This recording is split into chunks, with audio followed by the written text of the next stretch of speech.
Marc-André, on s'est croisés hier et tu étais très heureux, très content. Je vais t'aller dire très, très sous. Ah non, t'es même pas sous en plus hier. Non, non, pas du tout. Très soulagé parce que tu avais vu une version du film sans musique et là, la version que tu as vue au cinéma avec le public t'a réconforté. Mais en fait, j'avais beaucoup aimé la première version que j'avais vue. Évidemment, c'est un rough cut. Il n'y a pas synchro, le son est pas bon, il n'y a pas de musique, il n'y a pas rien. Fait que c'est tough à regarder, mais j'ai quand même beaucoup aimé le film. Euh, mais là, ce que j'ai vu hier, ça dépassait ce à quoi je m'attendais. T'sais. Puis c'était le fun de le voir dans une grande salle avec beaucoup de monde. Le monde réagissait beaucoup, riait à des endroits que je pensais même pas qu'il allait rire. Euh, Puis la musique est super dans le film. Non, mais vraiment, j'étais vraiment content. Le hockey est une religion au Canada et surtout au Québec. Est-ce que tu avais l'impression de participer à la réalisation d'un film qui pourrait devenir un film culte? Ben, je pense qu'on espérait tous, là. On espère encore. Tu sais, il n'y a pas eu de bons films de hockey depuis Slapshot ou Youngblood. Il n'y a rien eu. Il y a eu les Mighty Ducks, là. Le premier. Là. Mais, donc, nous, on faisait ce film-là aussi parce qu'on voulait se faire un film. Parce qu'on est des fans de hockey. Euh, J'espère qu'il va devenir un peu culte. Tu sais. Parce que j'ose espérer que tous les éléments sont là. Là. Justement, c'est quoi les éléments? Qu'est-ce qu'un bon film de hockey pour toi, pour Marc-André Grondin? Beaucoup de hockey. Faut qu'il y ait beaucoup de hockey. D'accord. Faut pas juste parler de hockey, faut pas juste être dans la chambre, mais faut voir du hockey. OK. Faut que ce soit crédible aussi. Faut que ça donne envie de jouer au hockey. Ben, Parle-moi de ton personnage. il faut que le film soit drôle aussi. Il faut qu'il y ait des bonnes cours, des beaux personnages. Il faut qu'il y ait un personnage central attachant, ce qu'on a, avec Sean qui fait un travail hallucinant. Quand même, c'est un gars qui pète des gueules, mais en même temps, il nous ramollit le cœur au bout. Là. Il est super sweet. Puis il faut qu'il y ait des personnages autour qui soient mémorables. Autant un gars qui a une scène, je pense au gars qui joue un Libanais, je sais pas trop. Il amène, Doug amène ses parents à souper et tout ça, puis lui, c'est le propriétaire du restaurant. Il y a une scène, il est mémorable, le gars. Il est hallucinant. T'sais. Moi, je trouve ça important. Pour qu'un film soit culte, il faut que les petits rôles soient marquants. T'sais. Mais toi, t'as pas un petit rôle. T'as un rôle quand même assez important. Parle-moi de ton personnage. Et moi, je suis marquant parce que je suis tout le temps Ed Hardy, puis je fais plein de conneries. Là. Je suis un peu un gros douchebag. Là. Moi, je joue un joueur étoile, deuxième choix au repêchage, qui, à sa première game dans la Ligue nationale, se fait étamper royalement par Liev Schreiber.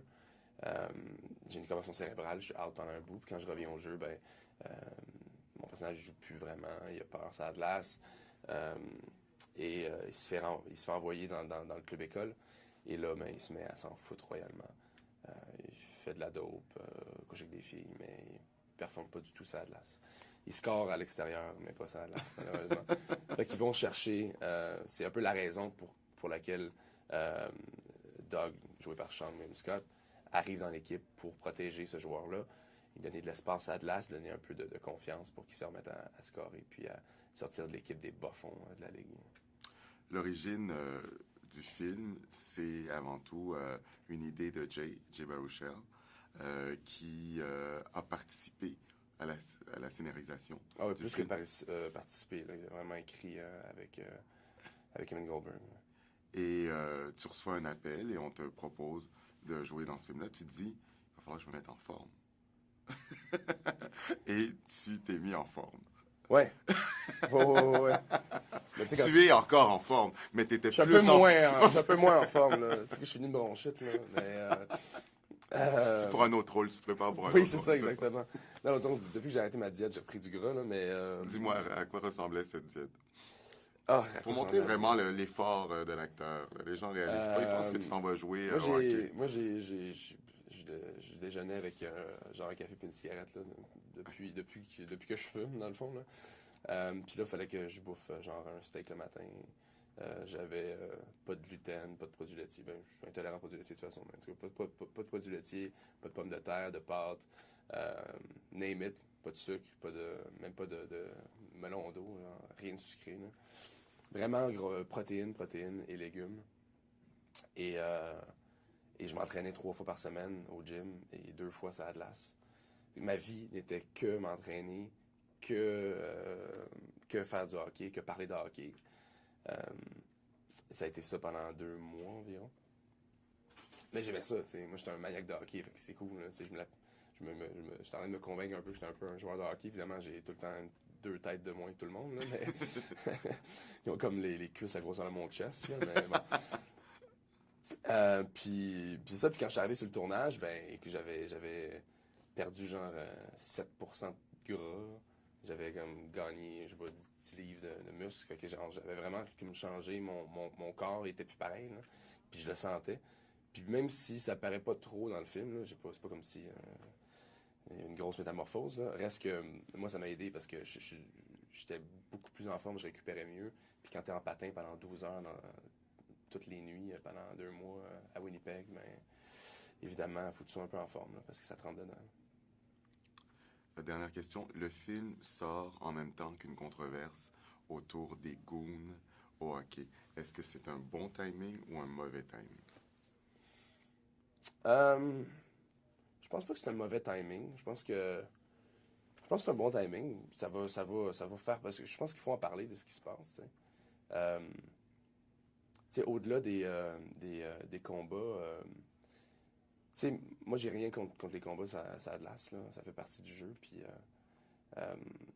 évidemment tout ce qui arrive, toutes les histoires qu'il y a eu cet été, et il y en a d'autres, j'imagine, qui vont savoir. Hein. Il y a des gens qui sont peut-être pas morts, mais qui parlent pas encore, là.